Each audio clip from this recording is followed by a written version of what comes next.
it was a country at war.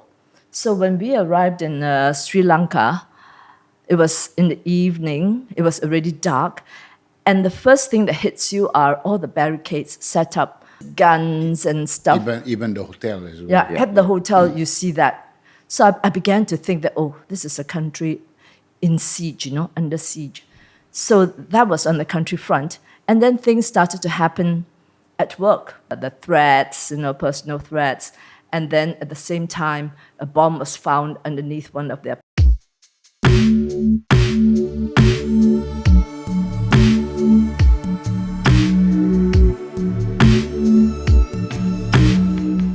Welcome to the Game of Impossible podcast. My name is Leon. I'm also joined with my dad, Idris Jala. We are a father-son podcast where we discuss all things transformation through the lens of business, leadership, sport, and faith.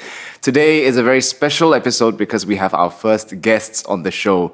They're not on the frame right now, but you'll see them in a bit. It is none other than my mum Ngan, my wife Andrea, and the two of them. A lot of people have been asking to have them on the show, and today we bring them here to talk about how do we navigate career, life, and family all together. So without further ado, enjoy this week's episode. Welcome, Mum. Welcome, Andrea, to the show. A lot of people have been requesting to have the two of you on, and so we thought it would be, who else should we get but our spouses to be our first ever guests on the show? Absolutely. Wonderful. Well, I don't know. You say that when something feels uncomfortable, it's something then you feel like you've got to do. So to say that I feel very uncomfortable. So does it mean that it's something that we have to do? That only means it's going to be very good. But thank you both for agreeing to be on the podcast and for showing your faces. We thought that today it would be quite timely, actually, to bring the two of you on. We were planning to do it anyway, but because of some of the things that we've been discussing in the last couple of weeks, we thought we should just bring it forward. Mom, Dad, you both were in Singapore just about 2 weeks ago, being a part of the marriage course with Nikki and Silla Lee. And while you were there, you also gave a talk about some best practices for managing, navigating career, but also family. So work-life harmony. Can you maybe very quickly talk us through what are some of those best practices? Maybe let's go, you had, I think, 10 points. There were 10. What was the first we just one? put an inventory of the 10. The first one was we've kind of felt that a really harmonious family, at the same time, successful entrepreneurship comes when you're, number one, you must jointly nurture your relationship with God. That's the first principle. So what does that look like for the both of you? Maybe you can start. You want to do All it? right. Well, I wouldn't call them best practices because as we, shared with the people there, we're learning along the way. So we're just sharing our experiences, and we found these 10 practices to be helpful for us in our journey. So this one about jointly growing our relationship, nurturing our relationship with God, stands out as the first one because, both of us have our faith, but I think we have both been jointly nurturing our relationship with God. So Daddy has always talked about his revival experience in Barrio and how he was so on fire, going out, preaching the gospel, and reading the Bible, hymns, and preaching. So when we got married, I thought it would be good to get a first-hand experience of what that revival might feel like in our own lives. But I think at that time we were very young and busy. So we both we shared the same faith, but we also just busy building our career, raising our families and things like that. And now that we are in our 60s, I thought why don't we become a bit more intentional about nurturing our faith together? Because if not now, when, And it's also about being role models to all of you, right? So we started with very simple things like doing our Bible study together. And we found a very useful app, right? The Bible with Nikki and Pippa. we found that app to be very useful in starting our day, where we would just follow it day by day, go through the passages selected, and then we will talk about what struck us. Then we pray. And it didn't feel natural at all at first because we're making ourselves do it and it's first thing in the morning. But we hope that that will become part of something that is natural, and we are really finding that to be a good start to the day. So that's one of the key practice that we want to Another nurture. one that we do is that every big career move that I made in my life, together we will sit down there and really make a joint decision about it. And by praying to God about it, seeing our pastor and really having a chat. We also do monthly tithing. So when we do the tithing, we don't do a standing instruction to the bank so that it goes to the church, but we actually do the actual on a monthly basis. But when we do it, we bless the monthly tithing and we pray about it together. So I suppose the point of doing that is so that there's a level of intentionality behind it. Yes, It's not to be just an intentional. autopilot. Not autopilot, Right. Yeah. To be intentional, to take in what is the significance of tithing. Yeah. And for us, it's also recognizing that we want to be good stewards.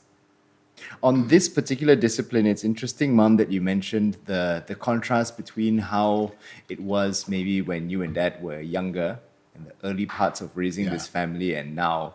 Because as you're explaining that, then, Andrea and I are in that season of kind of that busyness. And so, Andrea, do you want to speak a bit about how we have been trying to, instill some of these disciplines in putting God first in our household? I think over the years, we've tried many different ways.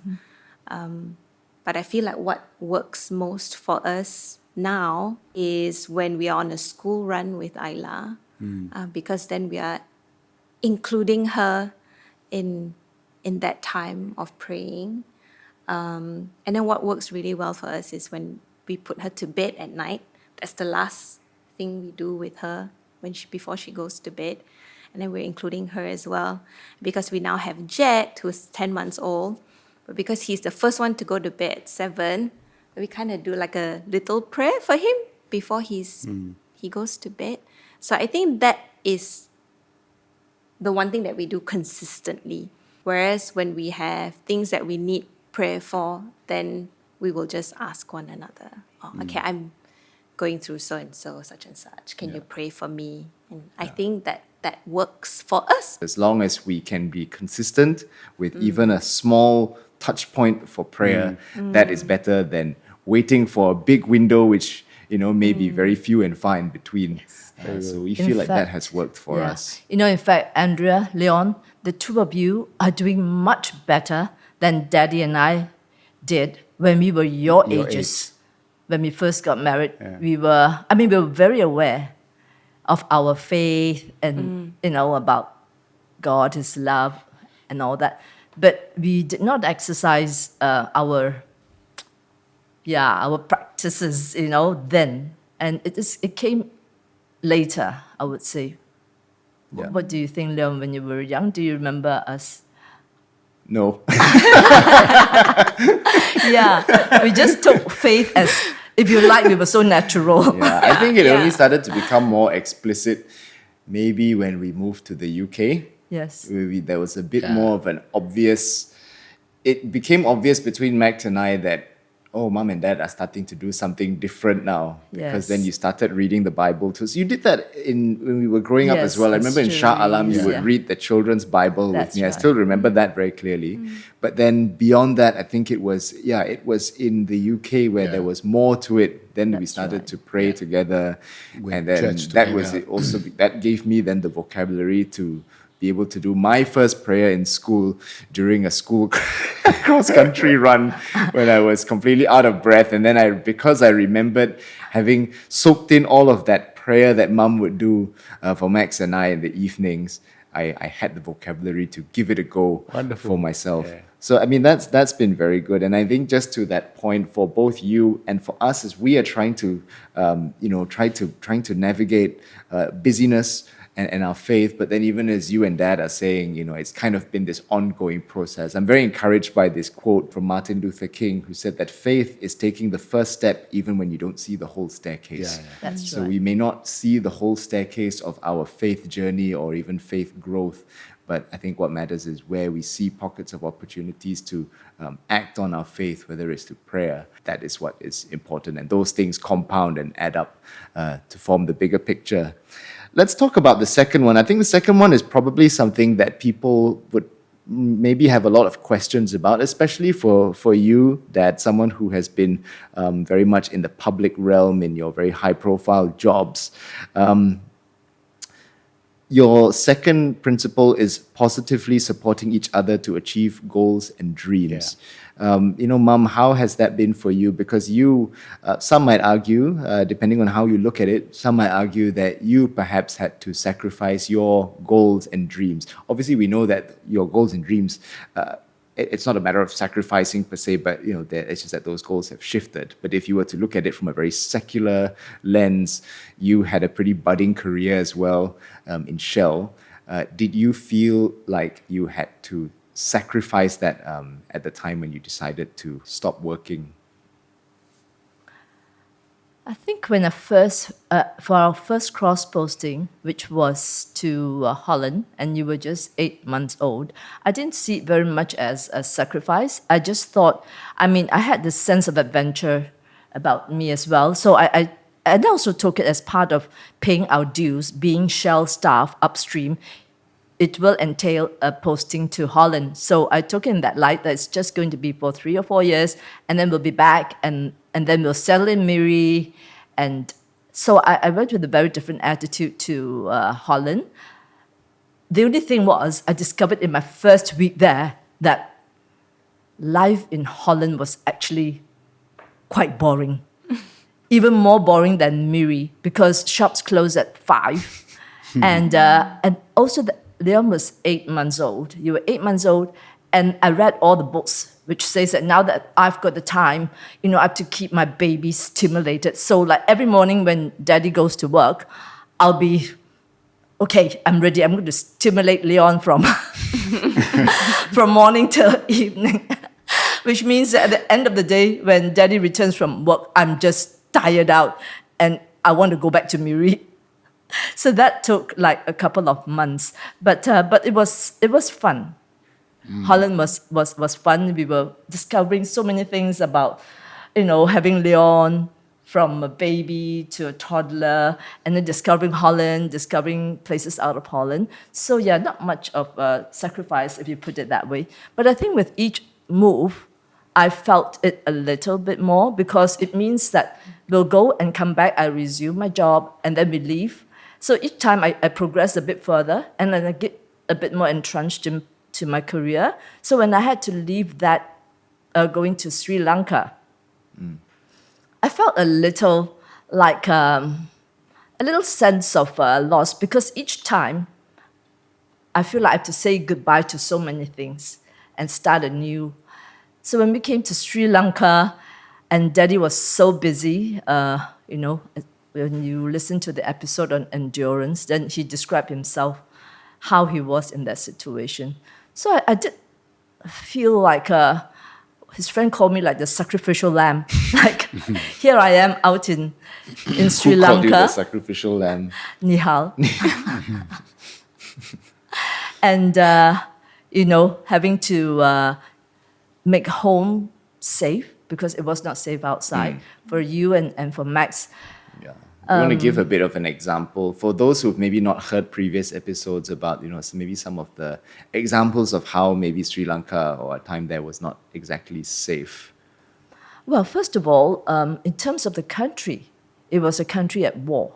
So when we arrived in Sri Lanka, it was in the evening, it was already dark, and the first thing that hits you are all the barricades set up along the route from airport to the city where the hotel was. Soldiers everywhere. Soldiers, guns and stuff. Even the hotel as well. Yeah, at the hotel, you see that. So I began to think that, this is a country in siege, under siege. So that was on the country front. And then things started to happen at work for daddy, you know. Firstly was the difficulty with the union, and then, you know, you've heard all this before, the threats, you know, personal threats. And then at the same time, a bomb was found underneath one of their plants. So all these things were happening, and I'm trying to keep you and Max. Max and I were Safe. very naive in that time, because I remember we would also have bomb scares quite regularly in school. That's right. But we kind of didn't really appreciate the the gravity of it, because whenever there was a bomb scare, the first thing on our minds as school students was, oh, very good, school is going to be cancelled. So when we That's hear the right. bomb scare, we're not actually afraid, but actually we're almost kind of jubilant and celebrating the fact that we will get to go home. Time off. Yeah. Yeah. I think also making home fun Yeah. was very important, especially when we think that it's unsafe there. We must make home not only safe but fun. And it was so good that, you know, you enjoyed school thoroughly and you had friends home, people like James, right, especially. Was it James? Yeah, James. And what is the name of your other friend? The one that comes over very often, and the father is one of the teachers in school. Johnny Yeah. Cullen. Yeah. So seeing you, you know, with friends, and then Max, I actually put Max in a local kindergarten because I thought it's good to be part of the community there. So I thought on the whole, yes, you know, although the country was in siege and there was the workplace was unsafe or felt unsafe at that point, but at least home-wise, you and Max had pretty good time.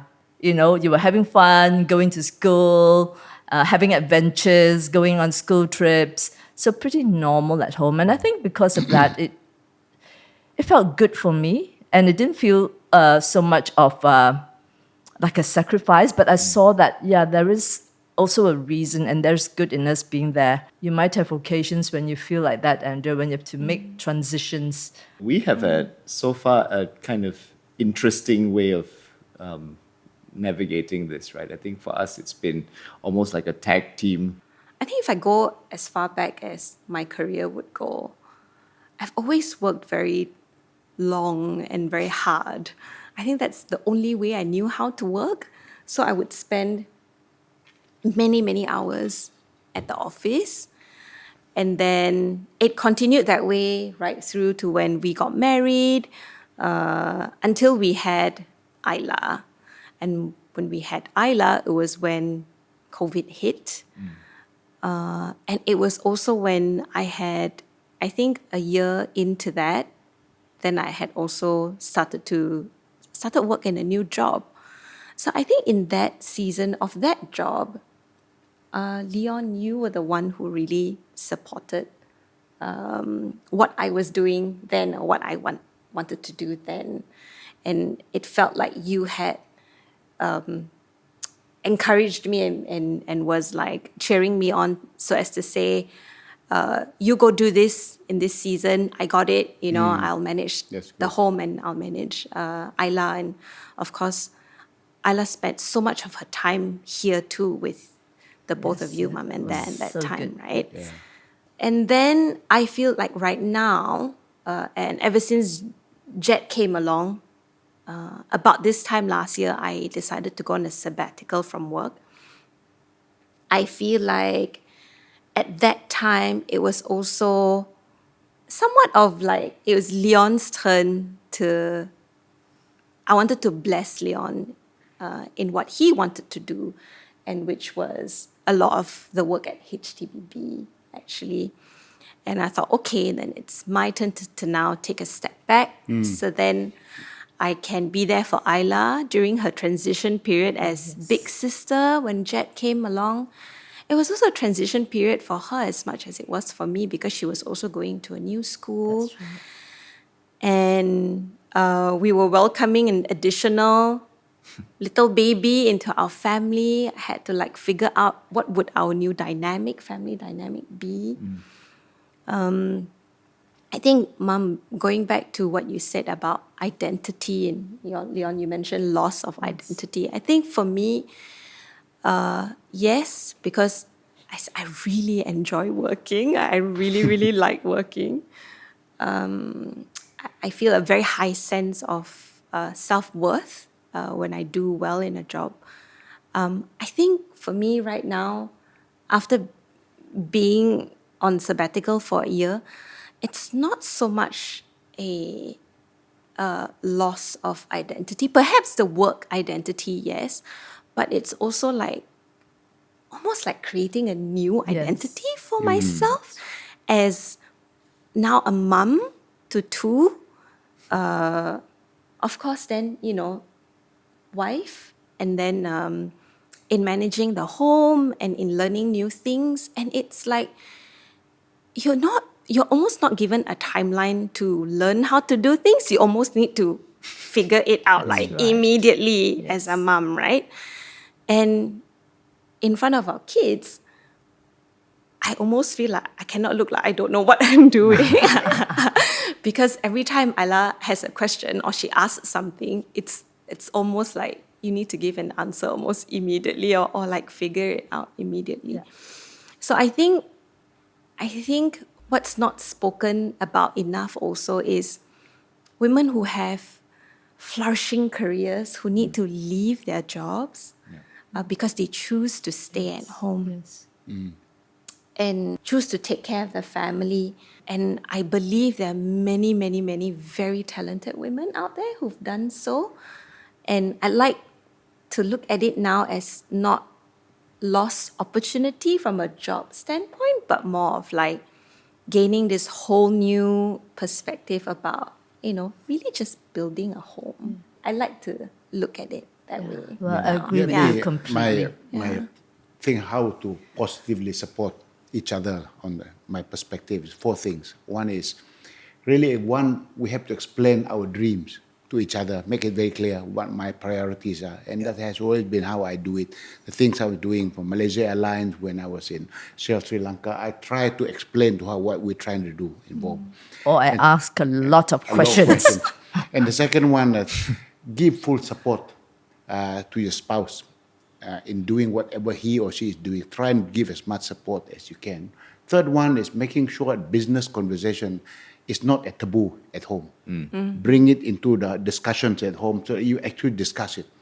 Don't keep it locked in a cupboard in the office. Take it home. Yep. And when you do that, the fourth aspect, then you can get frank and honest feedback from your spouse with regard to that. And I always find that, Very your frank spouse- feedback. Your spouse is actually like really the best way to look at yourself in the mirror because they give you the good, the bad, and the ugly. And so you cannot do that until you bring the conversation from work, from home, from the business back to home. Those are my 4 ways. In my view, if you do that, you really then positively support each other. Yes. So on that note, in the same way, when in this case is the husband, daddy comes back from work, it's also good that he's also interested in how the day went. Yeah. For me, at home or with the other things that I do. For example, after we were back from our cross-posting, that I started to do some work. I didn't go back to Shell this time, but I started to do some voluntary work with the children's home. And then after that, I went into a season of working with the Women's Aid Organization, which was really eye-opening and really touched my heart and helped me grow. And then also, my involvement in the Bible Study Fellowship.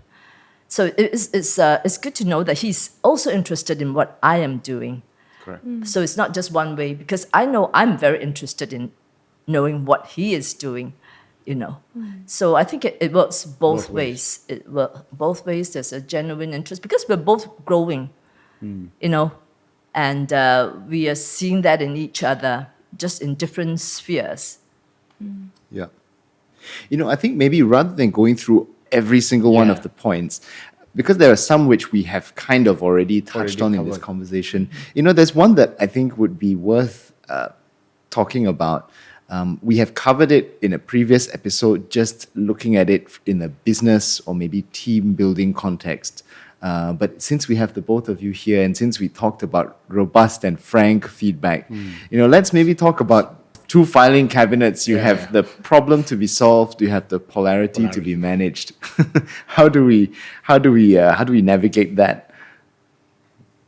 Yeah, in our case, when I mentioned polarities, let me back to basic principle. Polarities come from three areas. One is entrenched ideological conviction or religious belief. That's normally a source of polarity. The other one is entrenched nationalism or tribalism. For example, Democrats versus Republicans. Whoever is the person representing it, even if it's bad, you still are there, because it's a polarity. And the third one is lifelong habits. This is the one that really, really touch most of us. Ngan and I, for example, every appointment, and I like to be well in time for the appointment. He thinks he's Ngan catching likes a to flight all the time. Ngan like to be just in time. So that's a polarity. And when that happens, if I try to solve that problem, we would have had real arguments about it. Over the years, we've realized that this is not a problem to be solved. It's a polarity to manage. It will come again and again and again and again. It will also be this is interesting to see this how- play out, because I believe the two of you also have a dinner Yeah, to go to right after yeah. this podcast. Well, this is how we manage it, all right? Official things. Correct. I appreciate, and I myself want to be early. Yeah. And that also includes catching a flight. But social things, parties, especially home parties, it's okay to be on time. You don't want to be like an hour early and then your host and your hostess don't know what to do with you, which has happened to us before in Sri Lanka. So that's how Many we, times, how we do the you give know. and take. And I always tell Daddy, look, we're not catching a plane here. It's the party is not going to go away. What is our polarity to be managed?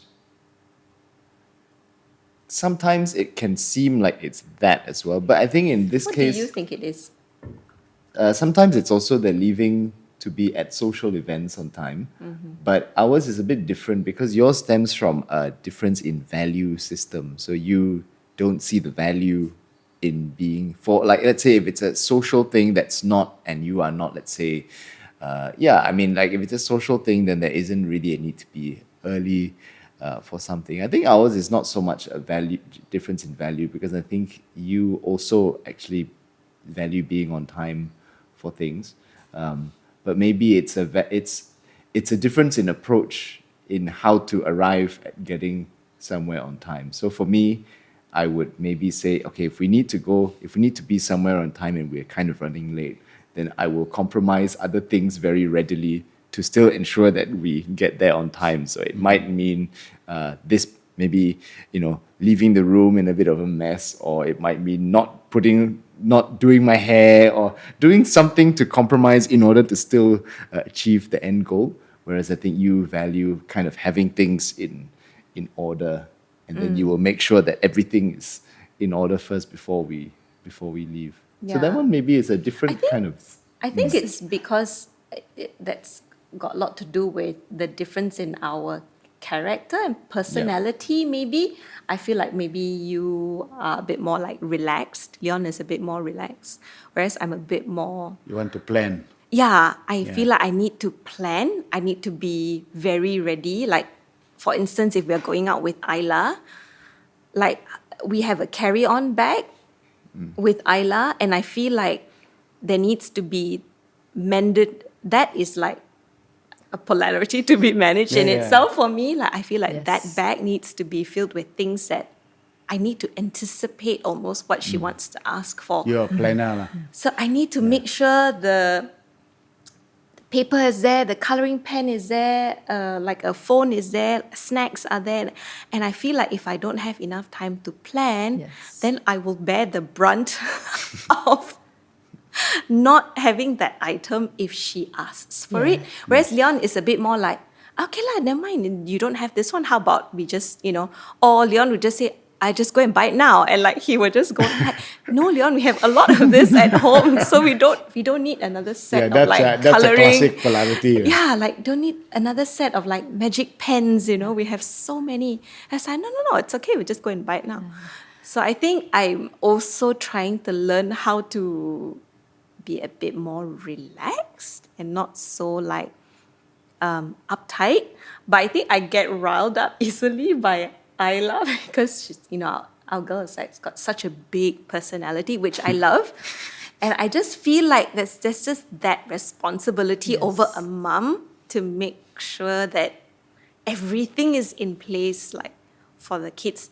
And for you too, Leon. Yeah. Yeah. Yeah. Yes, darling, I totally agree with you, because actually that is the source of why I take a little longer, because I want to make sure everything is done, and even the house, and sorted right? The out, house is- before we go out. So Yeah. I tell Daddy sometimes when he's like, "Ayo," I say, "Can you try saying, can I help?"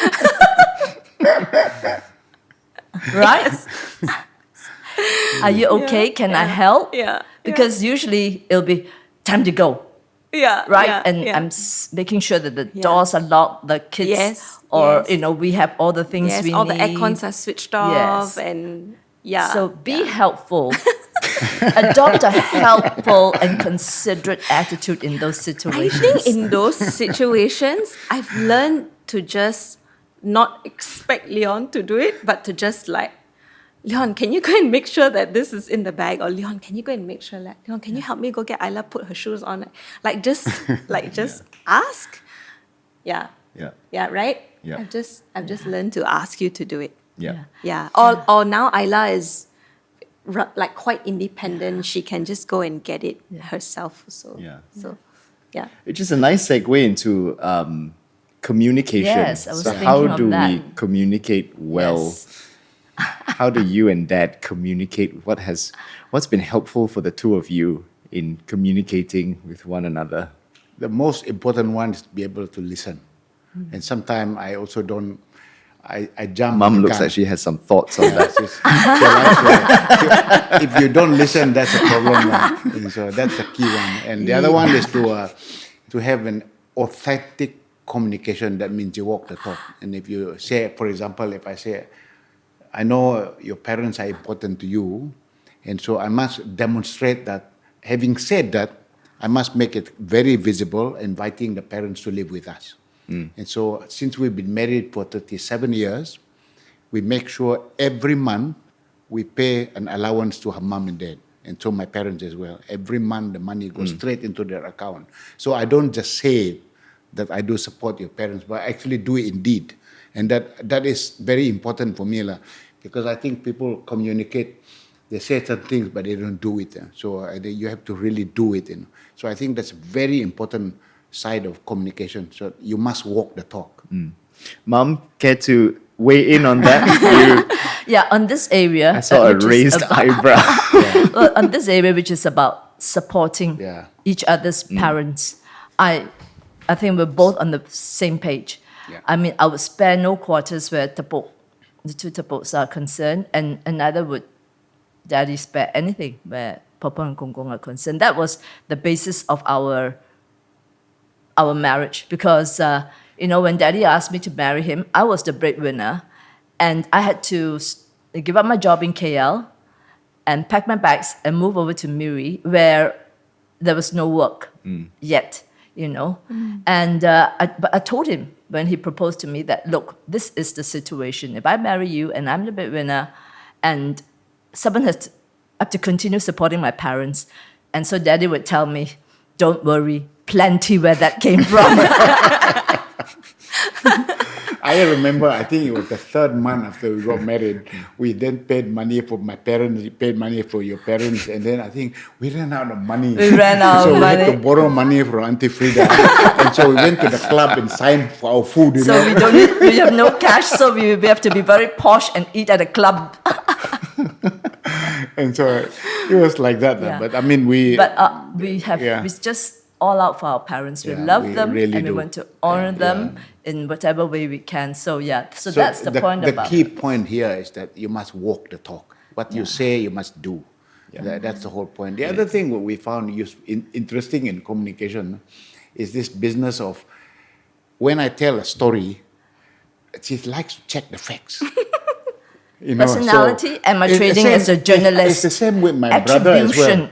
Would you like to share that? There's a famous line that you use. My brother, every time my brother and me as well, and I tell a story, then she wants to correct the facts. So my reaction to her will always be, don't let the facts get in the way of a good story. Well, over time, I've learned the discipline of action. And the discipline is not to correct him in public if I can help it. But on this point of communication, things like be really present when you're talking to someone.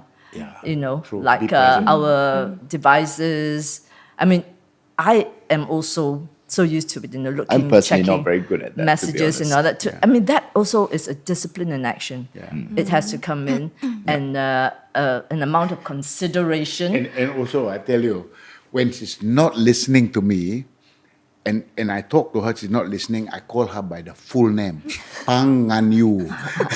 When I say Pang Ngan Yu, she knows that I am asking her, please pay attention to me.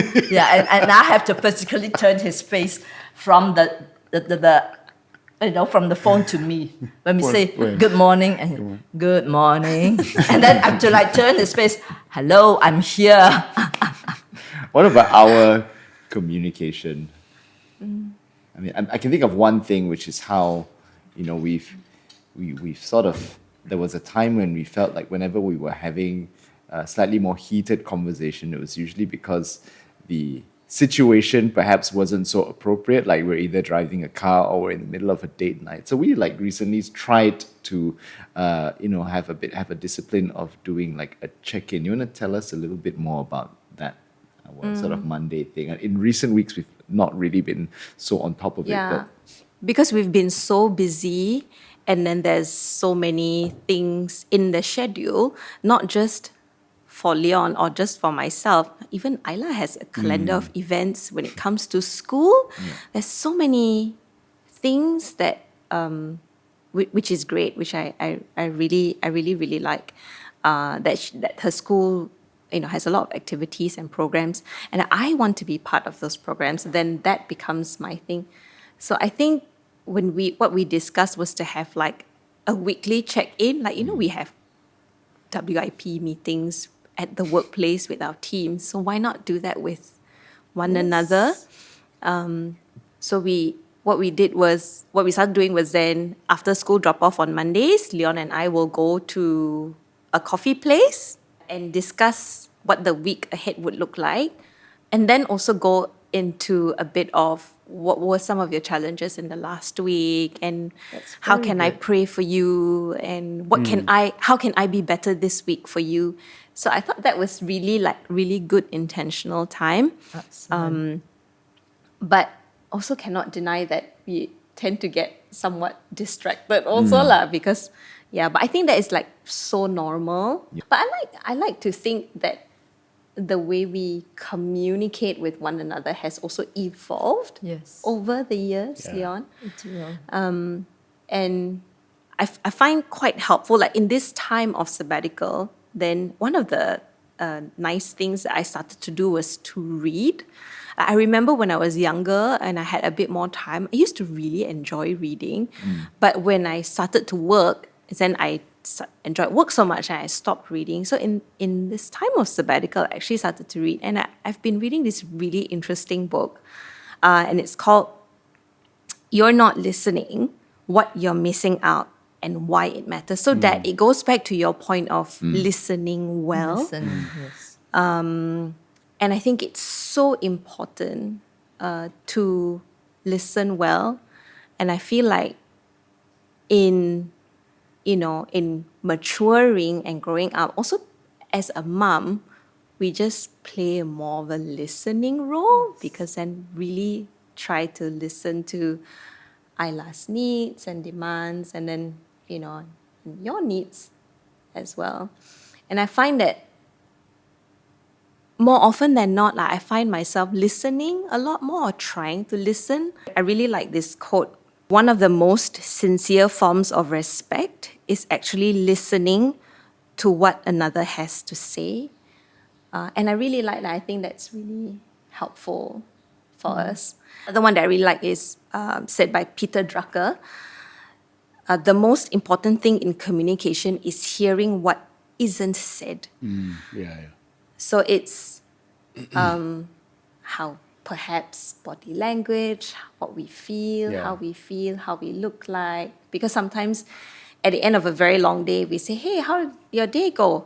We will always naturally say, yeah, it's okay, but it's actually not really okay. So I think the way we communicate has also evolved. And I find that reading that book really, really Let me jump into helps. that. I call it undiscussable. Sometimes in a marriage, there's certain things you find very tough to talk about because there are real tension and contention. I find that if husband and wife, you can really laugh at certain things. If you have you really laugh. Ngan and I, sometimes we go through things that we can really laugh. And I can tell you, after you finish really laughing about something, you introduce the undiscussable. Actually, it's quite good, actually. You find, if I can almost guarantee you, and if you had a real laugh about certain thing, laugh about yourself, and you don't bring the subject there, it's actually okay to discuss it. There are obviously certain things you really worry that you say, if I even bring it, what would she think? How would she react to it? But sometimes that fear is an unknown fear. Maybe it's a small deal, but you don't even know. You don't want to bring it there. But if you have a moment when you have that uncontrollable laughter between you two, you brought the subject, you realize it's totally okay, Yeah. The communication, I mean, that's why the idea of communication is not just to the mind through facts and logic, but also through the heart. That's when the emotion comes in. So that's why the emotion, so when husband and wife can laugh and really laugh, that is a very important panacea for dealing with stress and contention and conflicts. No need to go and find solutions, one.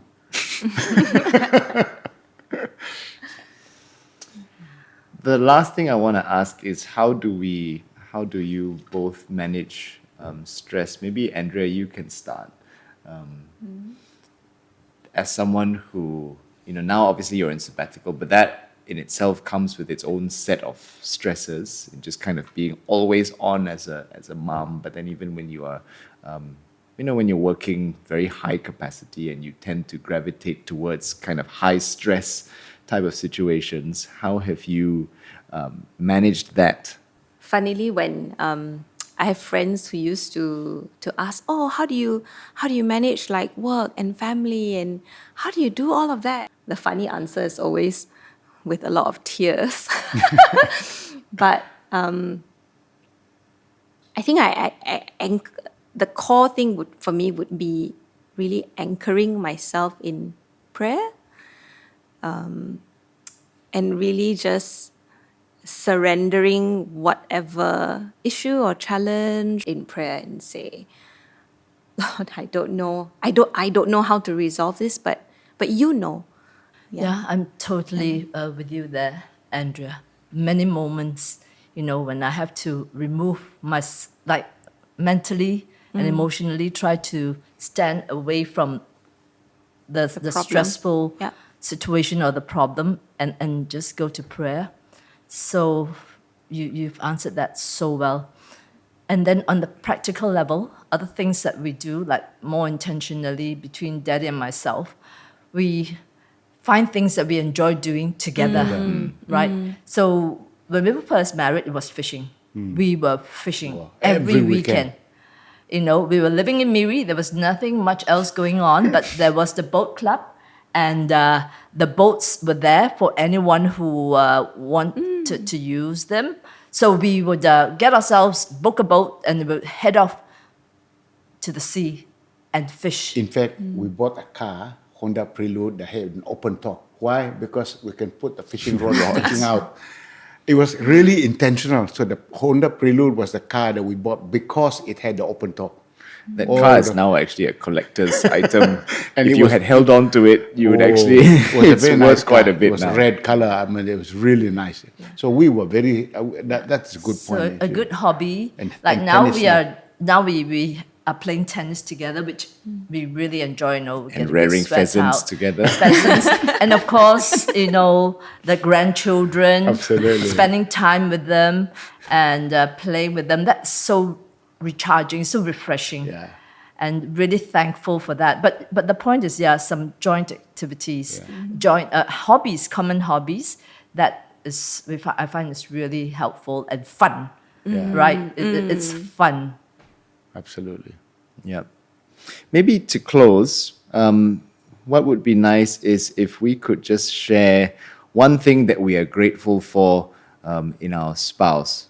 So maybe, Dad, would you like to start with Mum, and then Mum, you can share that, and then we will do the same. Well, when I first saw her at Varsity, it was love at first sight.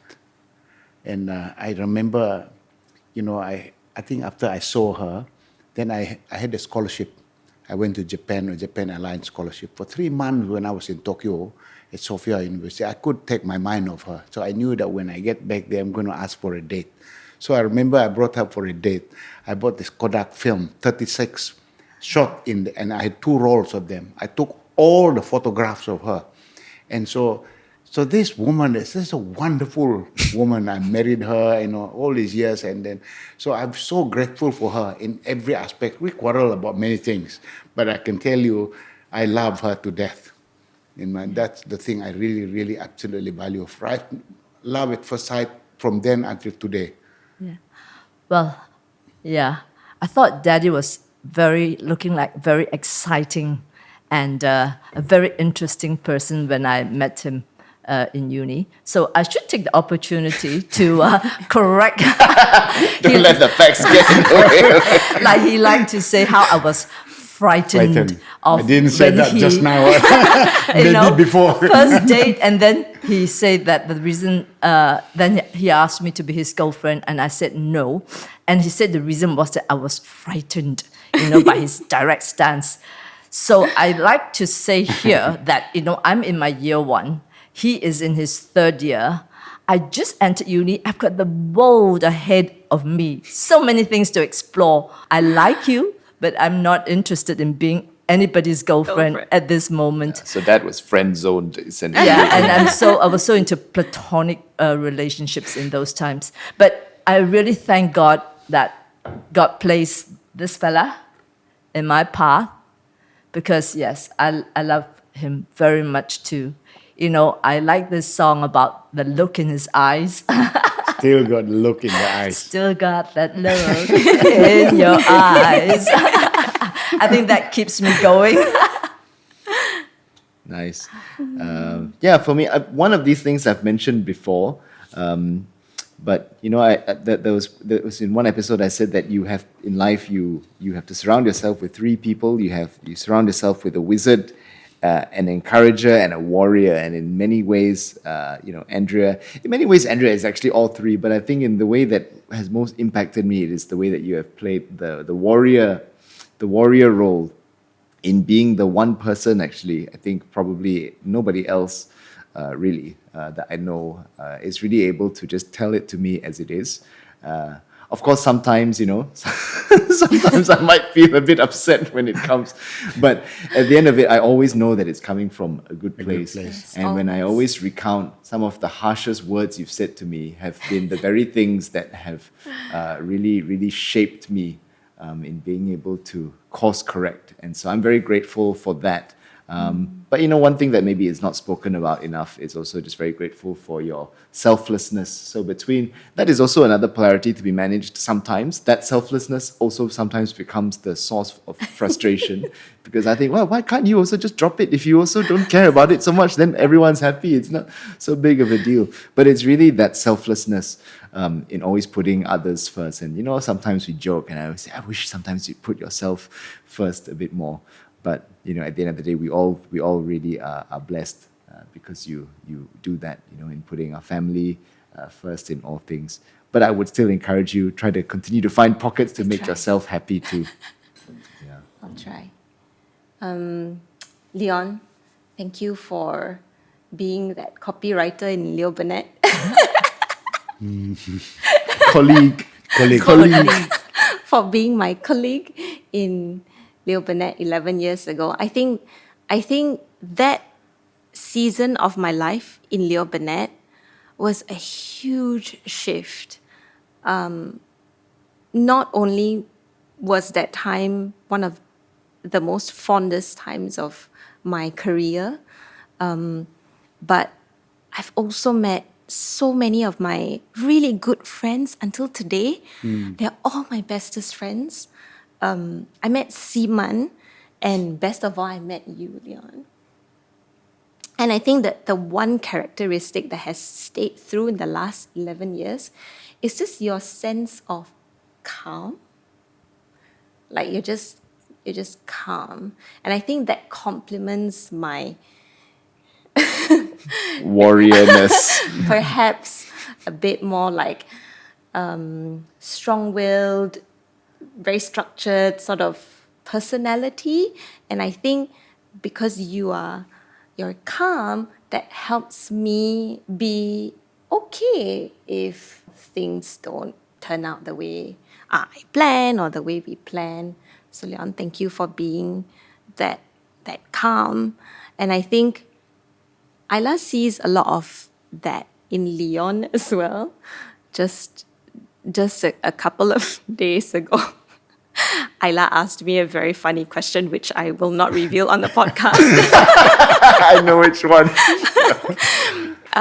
But that made me realize, wow, Leon is that person for her too. So thank you for being our calm, but yet our rock. It's almost like you're steering this ship, our family ship, ever so calmly. Wonderful. And to you, the mom and dad, thank you so much for, everything.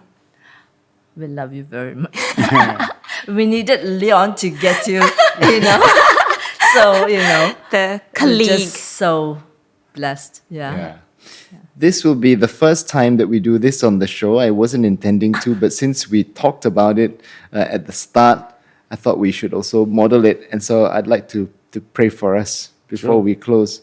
Lord, thank you for this family. Thank you for bringing Mom and Andrea on as well as our first ever guests on the show. And we thank you for these conversations. We pray that you would help us to continue to be better in the things that we set out to. And Lord, would we continue to serve as and function as one unit, guided by you. In your mighty name we pray. Amen. Amen. Thank you all for joining us in this week's episode. We hope you've enjoyed our first ever episode with our esteemed guests today. We really enjoyed having this conversation with all of you listening as well. If this is your first time listening, we encourage you to please subscribe to our YouTube or to our Spotify. We upload weekly at 6 a.m. every Friday. So if you've enjoyed this, do subscribe. We also have short form content on Instagram and TikTok at The Game of Impossible. We hope you've enjoyed this conversation. We'll see you next week.